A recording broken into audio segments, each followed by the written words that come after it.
ಮಹಾಭಾರತದ ಈ ದಿನ ಚರ್ಚೆಯಲ್ಲಿ ಸೋಲುವ ಭೀತಿ ಆಯೋಗದ ಬಗ್ಗೆ ಆರೋಪನ ಬೀದಿ ಆಗ್ತಿದ್ದಾರಾ ಭಾರತದ ಪಾಲಿನ ಟ್ರಂಪ್. ನಮಸ್ಕಾರ, ಮಹಾಭಾರತ ಚರ್ಚಾ ಕಾರ್ಯಕ್ರಮಕ್ಕೆ ಸ್ವಾಗತ. ನಾನು ಸ್ಮಿತಾ ರಂಗನಾಥ್. ಪಶ್ಚಿಮ ಬಂಗಾಳ ಚುನಾವಣೆಯ ಮತದಾನ ಪ್ರಕ್ರಿಯೆ ಮುಗಿದೋಗಿದೆ. ಮತದಾನ ಪ್ರಕ್ರಿಯೆಯ ಸಂದರ್ಭದಲ್ಲಿ ಅದಕ್ಕೆ ಪೂರ್ವಭಾವಿಯಾಗಿ ಎಷ್ಟೆಲ್ಲ ಡ್ರಾಮ್ಯಾಟಿಕ್ ಸೀನ್ಗಳು ಪಶ್ಚಿಮ ಬಂಗಾಳದಲ್ಲಿ ನಡೆದು ಹೋಯಿತು, ಎಷ್ಟೆಲ್ಲ ಕ್ರೌರ್ಯ ಅನಿಸುವಂತಹ ಕೆಲವೊಂದಷ್ಟು ಸಂದರ್ಭಗಳು ಅಲ್ಲಿ ನಿರ್ಮಾಣವಾಗೋಯ್ತು. ಚುನಾವಣೆಯ ಮತದಾನ ಪ್ರಕ್ರಿಯೆ ಮುಗಿದ ನಂತರವೂ ಕೂಡ ಅದಕ್ಕೆ ತೆರೆ ಬೀಳುವ ಲಕ್ಷಣಗಳು ಕಂಡು ಬರ್ತಾ ಇಲ್ಲ.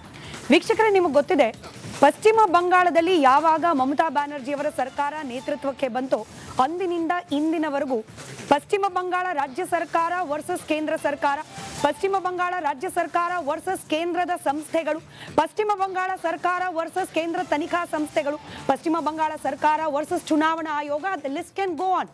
ಇದೇ ರೀತಿಯ ಪರಿಸ್ಥಿತಿ ಮುಂದುವರೆದಿದೆ.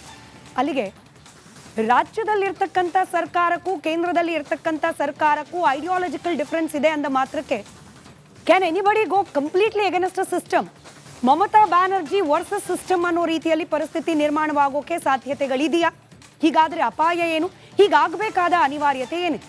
ಇದೆಲ್ಲದರ ಬಗ್ಗೆ ಸಮಗ್ರವಾದ ಚರ್ಚೆಯನ್ನು ಇವತ್ತಿನ ಮಹಾಭಾರತದಲ್ಲಿ ಮಾಡ್ತಾ ಹೋಗೋಣ. ಚರ್ಚೆ ಪ್ರಾರಂಭಕ್ಕೆ ಮುಂಚೆ ಈ ಬಗ್ಗೆ ಒಂದು ವರದಿ ನಿಮ್ಮ ಮುಂದೆ.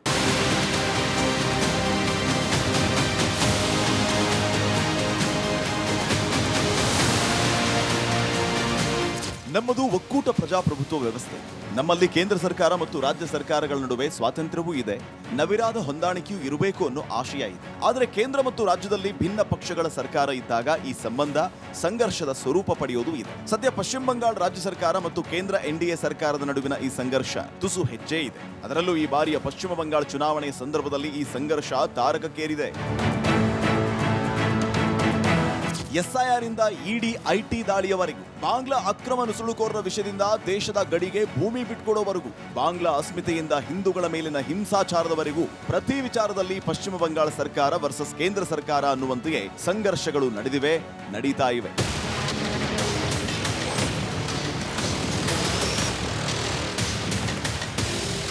ಕೇಂದ್ರದ ಸಂಪೂರ್ಣ ಹಿಡಿತ ರಾಜ್ಯ ಸರ್ಕಾರಗಳಿಗೆ ಮಾರಕ ಸರಿ. ಹಾಗಂದ ಮಾತ್ರಕ್ಕೆ ದೇಶದ ಎಲ್ಲಾ ವ್ಯವಸ್ಥೆ ಒಂದ್ ಕಡೆ, ನಮ್ಮ ಸರ್ಕಾರದ ನಡೆ ಮತ್ತೊಂದು ಕಡೆ ಅನ್ನುವಂತಾದ್ರೆ ಸೈದ್ಧಾಂತಿಕ ಭಿನ್ನಾಭಿಪ್ರಾಯ ಸರಿ. ಆದ್ರೆ ಅದೇ ಕಾರಣಕ್ಕೆ ಕೇಂದ್ರದ ಎಲ್ಲಾ ಆದೇಶಗಳನ್ನು ವಿರೋಧಿಸುತ್ತೇವೆ ಅನ್ನುವಂತಾದ್ರೆ ಚುನಾವಣೆಯಲ್ಲಿ ಸ್ಪರ್ಧೆ ಸರಿ. ಆದ್ರೆ ಗೆಲುವಿಗಾಗಿ ಚುನಾವಣಾ ಸಂಸ್ಥೆಗಳ ಮೇಲೆ ಅನುಮಾನ ಮೂಡಿಸುತ್ತೇವೆ ಎನ್ನುವಂತಾದ್ರೆ ಸ್ವತಂತ್ರ ನಿರ್ಧಾರ ಸರಿ. ಅದು ದೇಶದ ಭದ್ರತೆಗೂ ಸವಾಲಾಗುವಂತಾಗುತ್ತೆ ಎಂದಾದ್ರೆ ಪಶ್ಚಿಮ ಬಂಗಾಳದಿಂದ ಹುಟ್ಟಿರೋ ಈ ಪ್ರಶ್ನೆಗಳಿಗೆ ಉತ್ತರ ಹುಡುಕೋಣ. ಬನ್ನಿ, ಚರ್ಚೆ ಮಾಡೋಣ.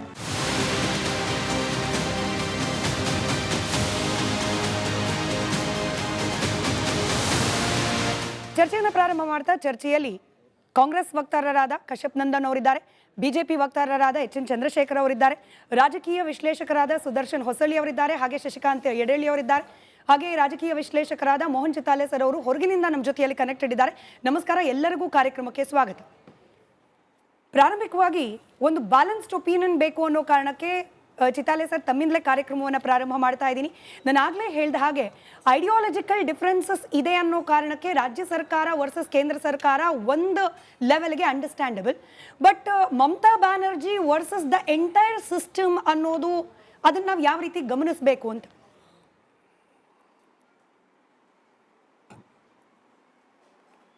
ಮೇಡಮ್ ನಮಸ್ತೆ.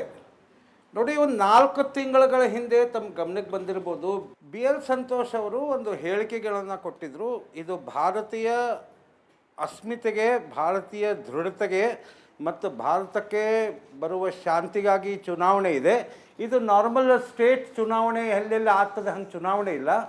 ಅದರದ್ದೊಂದು ಹಿನ್ನೆಲೆ ಇದೆ ಮೇಡಮ್. ನೋಡಿ,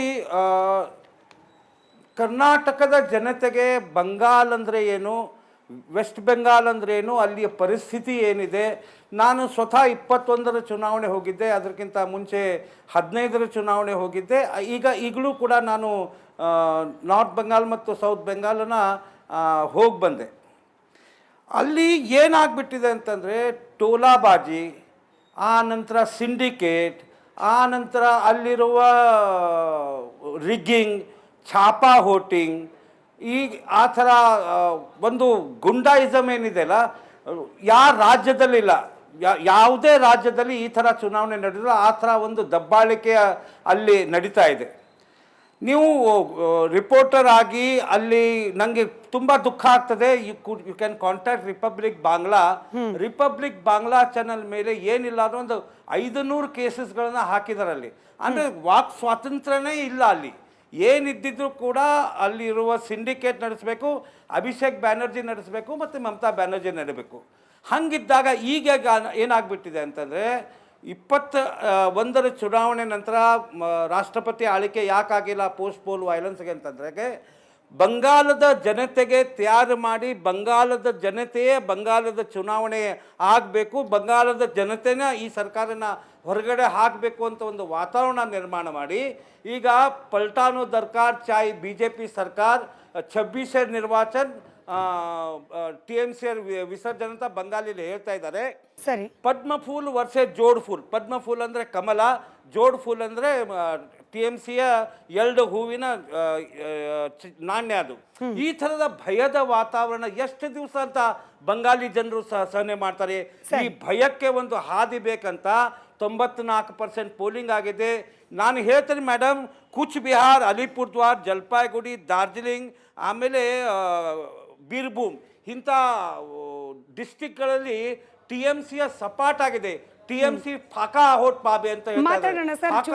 ಚುನಾವಣೋತ್ತರ ಸಮೀಕ್ಷೆ ಅದ್ರ ಬಗ್ಗೆ ಕೂಡ ಮಾತನಾಡೋಣ.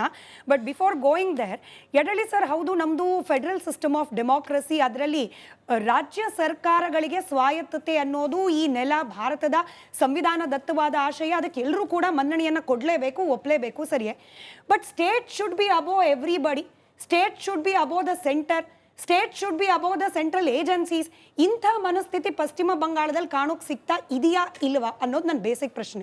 ಯಾವಾಗ ರಾಜ್ಯಗಳ ಸ್ವಾಯತ್ತತೆಗೆ ಧಕ್ಕೆ ಬರುತ್ತೋ, ಅಲ್ಲಿರ್ತಕ್ಕಂಥ ಜನರ ಹಿತಾಸಕ್ತಿಯನ್ನ ಕೇಂದ್ರ ಸರ್ಕಾರ ದಮನ ಮಾಡಕ್ ನೋಡುತ್ತೋ, ಜನರ ಹಿತಾಸಕ್ತಿ, ಹೌದು, ಯಾವಾಗ ಮಾಡುತ್ತೋ, ಯಾವಾಗ ಕೇಂದ್ರ ಸರ್ಕಾರ ತನ್ನ ಯೋಜನೆಗಳನ್ನ ತನ್ನ ಪಕ್ಷದವರಿಗೆ ಕೊಡುವುದು, ವಿರೋಧ ಪಕ್ಷದಲ್ಲಿರ್ತಕ್ಕಂಥವ್ರಿಗೆ ನಿಲ್ಲಿಸೋದು. ನರೇಗಾ ಯೋಜನೆ ಮೊಟ್ಟ ಮೊದಲನೇ ನಿಲ್ಲಿಸಿದ್ದೇ ಪಶ್ಚಿಮ ಬಂಗಾಳದಲ್ಲಿ, ಆಯ್ತಾ. ಈ ರೀತಿಯಾದ ತಾರತಮ್ಯ ಮಾಡೋದು.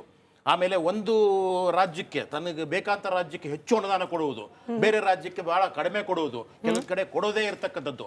ಯಾವಾಗ ಕೇಂದ್ರ ಸರ್ಕಾರ ಈ ರೀತಿ ತಾರತಮ್ಯ ಮಾಡುತ್ತೋ, ಯಾವಾಗ ತನ್ನ ಏಜೆನ್ಸಿಗಳನ್ನ ED ITಗಳನ್ನ ಬಿಟ್ಬಿಟ್ಟು ಅಲ್ಲಿರ್ತಕ್ಕಂಥವ್ರಿಗೆ ಕಿರುಕುಳ ತೊಂದರೆ ಕೊಡೋಕೆ ಪ್ರಯತ್ನ ಮಾಡುತ್ತೋ, ಆವಾಗ ಯಾವತ್ತೂ ಸಹಿತ ರಾಜ್ಯ ಸರ್ಕಾರಗಳು ತಿರುಗಿ ಬೀಳ್ತವೆ.